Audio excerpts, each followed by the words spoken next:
40 autores escribieron lo que hoy se conoce como Biblia. 3 idiomas fueron utilizados, pero entre el primer y último autor hubo un espacio de 1600 años. ¿Cómo entonces es posible que los escritores no se contradigan? Seguidores de la Biblia afirman que el mensaje es único. Pero, ¿qué evidencias hay de esto? La Biblia, al ser escrita por unos 40 autores distintos, a través de unos casi 1600 años, bien podría presentarnos un mensaje con falta de coherencia interna, con mucha diversidad de énfasis y hasta con un mensaje, por lo tanto, no del todo claro. El pensamiento no es contradictorio, los estilos son diferentes. Por ejemplo, los evangelios, los 4, no se contradicen, pero tampoco repiten los mismos incidentes, sino que algunos le han puesto, por intereses personales y de formación, le han puesto el énfasis en algo que a ellos más les interesaba del relato. Es el mismo relato, pero enfocado diferente. Es interesante ver en la Biblia una línea histórica que va desde el Jardín del Edén hasta la restauración de la Tierra Nueva, y hay una línea histórica que definitivamente es guiada por Dios.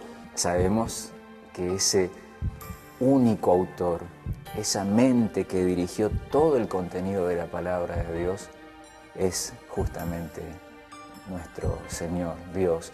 Y esta es una de las evidencias más tremendas de la inspiración de la Biblia, de que la Biblia es un libro que nos llega sobrenaturalmente, porque si intentásemos reunir 40 autores contemporáneos, de un mismo lugar, hasta de un mismo idioma, y les damos un tema para que escriban, hay mínimas posibilidades, o es imposible que se pongan de acuerdo sobre ese tema. El mensaje que contiene la Biblia es, después de que el pecado entrara en la humanidad, después que el pecado se hiciera parte de nuestra existencia, ¿cómo hace Dios para solucionar el problema del pecado en la raza humana? Vemos que en Génesis 3:15 hay una promesa, la promesa de un Redentor, la promesa de un Salvador, en términos pactuales, un pacto entre la deidad y sus criaturas. Ese concepto de pacto, ese concepto de promesa, lo vemos repetirse en el libro de Éxodo, Levíticos, Deuteronomios, a través de Josué, Jueces. Lo vemos que es el tema central en Reyes, Crónicas. Lo vemos en los Salmos, lo vemos en los profetas, que inclusive hay demandas pactuales, aludiendo a Génesis 3:15. Y más adelante en el Nuevo Testamento, vemos que el cumplimiento de la promesa del pacto es precisamente el tema central del Evangelio, lo que se ve en estos 4 relatos acerca de la vida de Jesús, y lo vemos en las cartas. Es llamativo porque el esquema profético histórico de la Biblia, que está muy bien comandado por las profecías de Daniel y de Apocalipsis, aseguran la certeza del mensaje del Evangelio y de la certeza del mensaje de la cruz. Así que lo interesante es que a través de estos 1600 años, a través de 40 autores, a través de muchas culturas, todos tenían la misma esperanza, la promesa de que esta simiente daría redención al mundo y que finalmente nosotros los humanos seríamos salvados. Más del 50% de los religiosos en el mundo afirman tener la Biblia como base de su fe. Pero, ¿por qué existen tantas religiones si la palabra de Dios es una sola? ¿Por qué tantas divisiones aún mismo dentro de las mismas sectas religiosas? Los samaritanos, que todavía existen hasta nuestros días, solamente reconocen los primeros 5 libros de la Biblia, la Torá. Ellos toman una porción de las Escrituras y de ellas se aferran. Los judíos solamente aceptan los primeros 39 libros, o la Biblia hebrea, dividida entre Torá, Neviim y Ketuvim. el Tanakh. Los cristianos reconocemos que ese pacto hecho a Adán y Eva, y ese pacto a Abraham en Génesis 12, fue un pacto para todas las naciones. Y vemos cómo Dios se continuó revelando, no solamente en el Pentateuco, no solamente en los primeros 39 libros, sino también en los libros que nosotros llamamos el Nuevo Testamento, los Evangelios y las Epístolas. Más adelante, en el año 600 y tanto después de Cristo, en el siglo VII, en el Islam, tenemos que Mahoma reconoce la importancia de la revelación dada a los judíos y a los cristianos. Y entonces él propone que nueva revelación, lo que se llama el Sagrado Corán.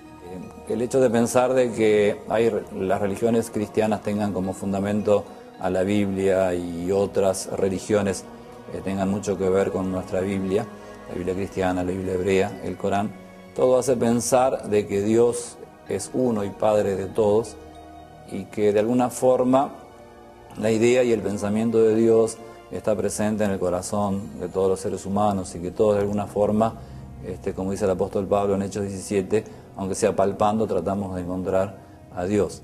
Los cristianos ven evidencia en los escritos del Nuevo Testamento del cumplimiento de lo que aseguraba el Antiguo Testamento o el Primer Testamento. En el Islam nosotros no tenemos evidencia en profecías, ni en cumplimientos, ni en cada uno de los detalles que componen estos primeros dos testamentos. Aún así, tenemos que estas religiones, estos grupos, aseguran originarse en las Escrituras o tener como base las Escrituras. Aparte de ellos, que son las religiones más importantes o principales del mundo, tenemos varias denominaciones cristianas que también basan sus creencias en la Biblia. ¿Por qué tantas? Se estarán preguntando. La Biblia contiene la verdad, pero la Biblia es y contiene la palabra de Dios. Es importantísimo esto. Ahora, las religiones cristianas o las distintas denominaciones que se separaron del tronco original de la iglesia cristiana primitiva, por supuesto, todos tienen la Biblia. Algunos la siguen con más fidelidad y otros con menos fidelidad. Por eso las diferencias. De hecho, que es una discusión que ya viene desde los padres de iglesia, siglo III, siglo IV, siguió por toda la Edad Media, y hoy en día parece que los movimientos religiosos en cuanto a diferentes interpretaciones de la Biblia cada vez son más frecuentes. Pues Jesús en Lucas 24, él tomó la Torá, el Neviim y el Ketuvim, nos dice el mismo Evangelio de Lucas, que él tomando Moisés, los escritos y los profetas, les mostró lo que decían acerca de él. Vemos que él asegura que la revelación se componía tanto de este Primer Testamento como del Segundo. Y hoy convenientemente personas toman parte de la Biblia para basar sus creencias, tanto entre los samaritanos, tanto entre judíos, entre cristianos o entre musulmanes. Pero deberían las personas que quieren buscar evidencia, buscarla en toda la Biblia para entonces poder contestar sus preguntas.